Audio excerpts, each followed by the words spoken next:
It's always a blessing to our center to welcome home Reverend Donald Graves. So today and next week is a continuation. It's a series, basically, a very short series. And the idea here is to give a little deeper, and since I prefer speaking in common vernacular instead of doing dogmatic language and lingo from a particular place, or it has to be looking a certain way, makes me crazy. I'd rather speak street language. And so my goal over these next 2 weeks is to give you a mini science of mind philosophy lesson. We teach principles that are universal, everywhere present. They work all the time because they're principles. It's the law itself. And it's consistent through every single major world religion of the world.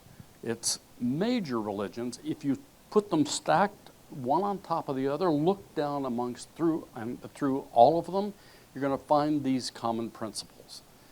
And this week, we're talking about the source of it all. Next week, and a little bit about the wholeness of it. And next week, basically how to use it. So January, we do the basic principles. We cover the first four chapters of the Science of Mind book, written by Dr. Ernest Holmes. And so that particular book, it's the closest thing to a ritual that Science of Mind churches and centers have around the world to repeat these lessons every year, just as a reminder about what's going on. And then you get into classes and find out more in depth about how those principles are usable, day to day, moment to moment. I'm going to tell you a secret. You're already using them. As you understand these things deeply, you will find you have never not used it, and now maybe you can use it deliberately and get the results you want in your life, even if you have to move 5 times to do it, or get married 6 times to do it. I asked an audience of 750 people out of Silmar at the Silmar Summer Conference years ago. I said, how many people here have been married more than once? It looked like the whole room raised their hands. How many of you have been married more than twice? Most of the room raised their hands. How many of you have been married 3 times? Still, a huge percentage of the room raised their hands. And so I said, well, we've just done a survey, and in order to be a successful metaphysical teacher and practicer, you have to get divorced a lot. Oh, they laughed too, and I wondered, what is that really all about? It's about when something doesn't work, you work here first to see if you can change that, changing that point of view so that you end up having the life you really want from the inside out. And sometimes circumstances are different, or our consciousness is not developed enough, and so we end up falling short of that goal of having it right the first time forever. Now, life is not a forever thing. Well, that's not true. Life is a forever thing. But our living here in this dimension is not a forever thing. I don't know, some of you may have realized that some people don't make it out of this life alive. And that's kind of a shock to some people. But it's an important thing to realize, that this whole thing of life, the cyclic nature of life itself, it comes into expression and leaves that expression. The nature of all forms is that they're transitory. The chair you're sitting on will not be here in some period of time in the future. The person sitting on that chair will not be here at some time in the future. That's not a bad thing. It's an honoring of life. So embrace it, step into it fully, joyfully, and choose your path, not somebody else's, your path along that way. There's a poet I came across a long time ago. Said, if you can see the path in front of you, it's not yours. Paths are made by walking. So that's the path that you're on, whether you know it or not, or whether you wish it were so or not. And wouldn't it be so nice to have a guide to say, well, no, you do, and then you, and then you, and you're going to end up exactly in the right spot. Of course, that's heaven. Yeah. If there is such a thing. So this young man applied for a telegraph operator job, and he responded to an ad in the newspaper, and when he walked into the office, he had studied Morse code, he was adept at it. He walked in and there were 7 other people sitting in there waiting to be interviewed for the job. He goes, oh. So he hears all sorts of this traffic around him, the people coming in and leaving the office, and this telegraph is popping and clicking in the background constantly, and he sees a sign at the reception's desk that says, pick up a form, fill it out, and you'll be called. So he went and picked up the form, he filled it out, and as he sat there for not much longer, he stood up and he walked into the inner office. And everybody else who's sitting out there is wondering, what the dickens is going on here? I mean, he just got here, and how can he be so bold? I bet he's going to get his tail reamed for having done that. Well, a few moments later, the boss comes out. He's next to him and said, and the boss says, well, thank you all for coming. I very much appreciate your interest in the job, but the job has been filled. And they're all shocked. What do you mean? And one of the people was bold enough also to say, well, what's going on? We've been here before him. He's been here the shortest period of time. He gets hired. What's happening? He said, all the time that you've been sitting here, the telegraph has been clicking in the background. If you understand this, come into the back office. The job is yours. Are you listening?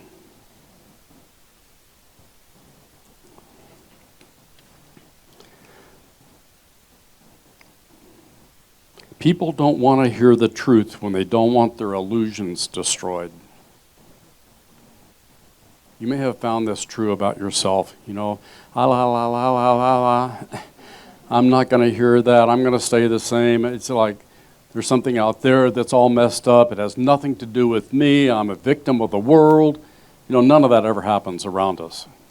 And if it does, it's always somebody else. Nobody in this particular room has ever had that happen to them. I know that because we are metaphysicians. We understand the truth. But ultimately, just like that telegraph operator, we are what we listen to. We are and become what we pay attention to. So what are you paying attention to? What has your focus on the most common consumption of your time all day long? What's that voice in the back of your head saying? What's the voice from 50 years ago saying in the back of your head? It's not even your voice except that maybe you've accepted it as your truth, your voice. What are you listening to? Dr. Ernest Holmes, in his original version of The Science of Mind, published in 1926, wrote, "Personality is but half expressed until we realize that within we are complete." Completion is from within and not from without. You can't fill yourself up and be complete from outside in. You can be maybe reminded that you are the source of your own good. You are the source of your joy. You are the source of your wisdom. You are the source of your life because it's you that life expresses through. Like our quotation this morning that Teresa read. That's one of my favorites. Life lives through us. The infinite expresses through us. All of our ideas, our thoughts, everything we do, our behaviors starts there at the source, which is the focus of today's talk. At the source, filters through our awareness into our experience and expressions. So who's responsible for our experience? You're supposed to point to the person next to you. If you're married, you point to your spouse, right? Or you point to your minister or whatever. Please. There's a system within which we all live, move, and have our being. That system is represented by this symbol. This is the teaching symbol of the science of mind. How many of you are familiar with this, how it operates, and could talk in common English as to what it means and why it's such a good teaching tool? Some. You know, you've probably been around this philosophy for 20 years. So, or you paid attention and did the reading, etc., etc. In general, there is source. This is spirit. That's part of the system. It is all pervasive. It's everywhere present. This middle part is the filter. That's where all the conclusions and decisions of mankind have ever been made from every culture, every walk of life. That's where those decisions and conclusions and beliefs, opinions, that's where they exist. That's the filter. And down here at the bottom, excuse me, honey. Down here at the bottom, at the point, that's the expression and the experience for every individual, or for a race, a culture. The system is the whole enchilada. It's cyclic, it's a circle. Life comes in, life goes out. That's the circle itself.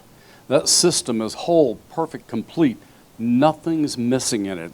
Everything that exists started in this as captured and described, and the causation of it can be caught in this particular symbol and understanding of this particular symbol. That's why I love this philosophy. It saved my bacon back in 1980. Literally. I was on the road to become one of the biggest, foulest curmudgeons on the planet. Seriously. And the cost it would have for me, I could start realizing its cost of tearing me down internally, tearing me down physically. Maybe there's something to this stuff. And this big barrel-chested old minister stood on the platform, and he spoke as an orator. And here he is, he's saying stuff that I knew to be true since I was 12. Where does that happen? Where does that come from? I have no idea, but it's in the system. My maternal grandmother told me I was going to go to hell if I wasn't a member of her church. And bless her heart, for her church was her church on Broad Street in Wichita Falls, Texas. And you damn better be a member there and participant there, otherwise you're going to hell. She really felt sorry for me. Well, didn't make me change my mind, but I thought maybe Mama's right. And maybe Zelda Cohen, this Jewish girl I went to elementary school with, maybe she was right. And maybe Danny Price, a Catholic boy I knew, maybe he was right. I wonder if they're all right. I wonder if they're all correct in their particular philosophy, living their particular life via that particular philosophy. And what I discovered over time in the church that we ended up settling in was that they were all right. I wasn't wrong. They were all right, and therefore I must be right too. By finding my own way. And those people, some of them I doubt ever left that particular teaching because it supported them. It reinforced what they knew to be true. And their whole life demonstrated that philosophy. That philosophy was consistent for them. Now, some of them probably experienced different teachers during their time there. That may have altered their experience of it. It may have even changed the way they lived it, but I bet not by much. This gave me freedom. I've found that we all have points of view. Anybody here not have a point of view? I just want to make sure I'm talking to the room. So yeah, we all have points of view. What we may not all know is that those points of view can change. But I suspect that no matter how firm you are in your point of view, you've changed your mind too sometime in your life. That's what the science of mind is about. You change your mind for the better so that you end up with more of the joy of life, more of the prosperity, the abundant life itself, more joy, more love, more harmony. I mean, the whole month is about harmony. I can't imagine a better source for harmony than music. I mean, Harold Payne pegged it when he wrote that song. You gather a bunch of people, each person from their individual culture brings their own instrument from their culture, and you play music together, na, na, na, na, na, you know? I mean, I love the sound of the na, na, na, na, na, na, but done differently. And there is no language more universal than music. I mean, I got chills thinking about it. My God, what a beautiful thing. So source is at the top. Subjective mind, the soul, law, the principle, and form, the results, everything in life. Now, this is the way this circle works best. If you realize that there is an arcing line here coming down into the point, and then bouncing back up through the law, and back out again to arc again, coming back down into a point of experience, and then arcing up again and around. So it's a constant cycle of a previous experience guiding, but coming through source, being reinforced through source, the subject of that particular focus, that thought, of that idea, that belief, the subject gets reinforced here, and so that it shows up again and again and again, it gets repeated. And then it gets re-expressed again. But there's an opportunity right here in that bounce for the mind to change. So that next cycle, it comes in and plants a different seed in this soil, so that you end up with a different plant at the bottom. That's what science of mind teaches. That's the system that absolutely is consistent, whole, perfect, complete in every regard, and it's there and operates through everyone. Now, this particular series of talks comes from one of Ernest Holmes' famous quotations. There's a power in the universe for good, and you can use it. It always bugged me. I know it was spoken by the master, but it bugged me. There's a power for good in the universe, and you already use it. How do you choose to use it next time? The same way or differently? How do you change how you use it? By changing your mind. That's how simple this stuff is. I mean, I'm not real particular bright. It was so simple it made sense to me. Don't give me that look.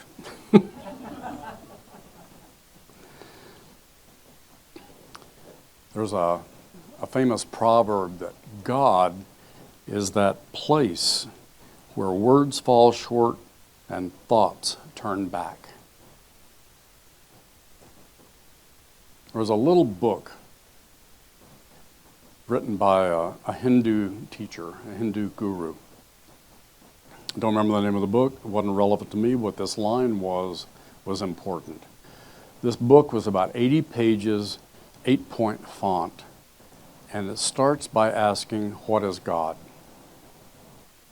And then it answers that simple, 3-word question in those other pages. And at the end, the ending sentence is, and more than this. how.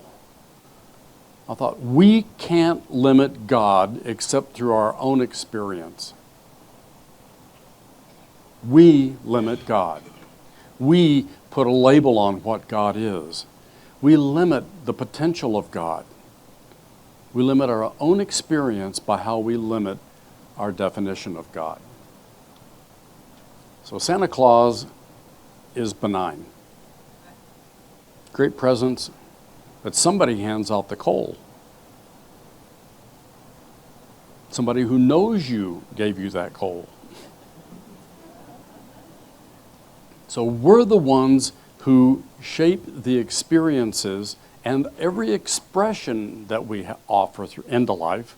We're the ones who shape those positively or negatively, constructively or destructively. I trust each of you will choose to be constructive in your thinking so that you end up constructive in your experience in life, that it's more positive than negative. And by the way, you can't have one without the other, positive and negative. I used to believe that means it has to be 50-50 throughout the whole world. One person who thinks negatively will satisfy the need for polarity. Every other 99 people can have the good. You're not limited by thinking that you need to have a little bit of bad in your life to be okay. Please don't go there.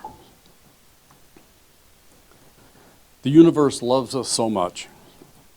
That is the other thing I love about this system.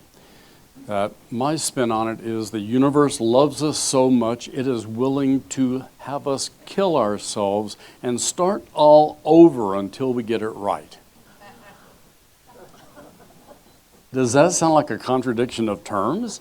Loves us so much that it will let us hurt ourselves with our choices, our decisions? Well, re-choose. Start over. You're not a failure. You're an absolute success. Every which way, you're a total success in everything you do. You can't fail. One more example.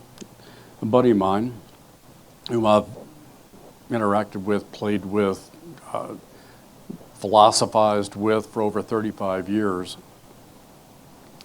he was diagnosed with a prostate issue. He went in for studies to find out about it. Found out he had AFib. Okay, he went into that negative place in his head. So we're talking about it on the phone. And in that conversation, we both realized a couple of things. One, he forgot to do his woo-woo stuff. That's what we call it. Do his woo-woo, know the truth, in spite of what the doctors say. There's something operating within us that can heal anything from the inside out. So he started doing his work. Boom. Well, ended up not needing an operation, didn't need a stent. He just kept doing his work, didn't need to have the prostate repair. It's like rock. And as he's telling me about this result, I'm thinking about, I used to say all the time, I chose well. Talking about the body I chose to come into.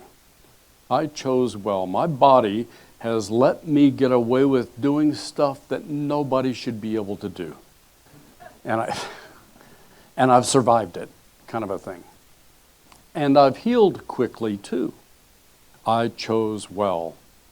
So in 2009, I had a bike crash, frontal head plant into the street, traumatic brain injury, messed with my experience of executive function. I could not manage anything. From that time until he and I talked, I had forgotten I chose well. This body supports me living the life I want to live. And I stopped supporting it. Boy, I tell you what, my mind changed that day, and that phone conversation right then and there, I chose well. I chose well.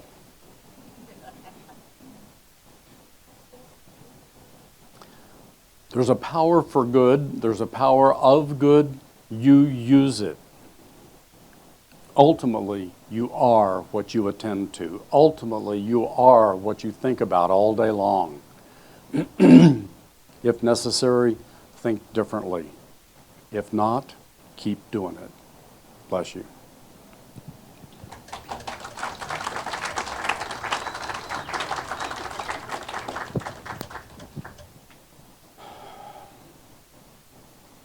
Let's pray together.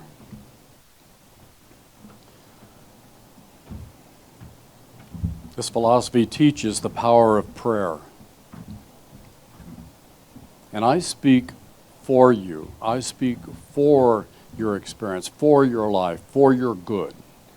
And I will speak in first person, knowing that about myself, because there's one mind.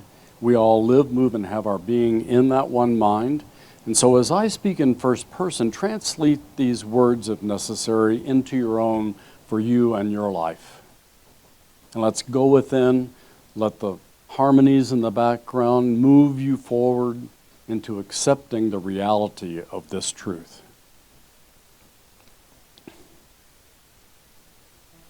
The one life, the one light, peace, joy, true prosperity, true wholeness in every regard lives in me and as me. It lives in everyone as everyone, and therefore every person experiences the joy that comes out of the knowing this truth. And I speak my word for everyone. For I know that that power, that presence, that infinity, that source itself operates through me wholly, perfectly, completely. All notions of limitation simply disappear. They dissolve. They move aside. All obstacles just fall off the path. So I walk easily, effortlessly, calmly, smoothly through life and know this very same fact for everyone. I feel so full in this knowing. I feel so joy-filled in seeing it expressed in the lights, in the eyes, in the lives of everyone around me. For I know that all life, that life still remains, always shall be, good, supportive, nurturing in every regard. So with joy in my heart, I let these words be, I let them go, and I step into the flow. And in affirmation of it, together we say, and so it is.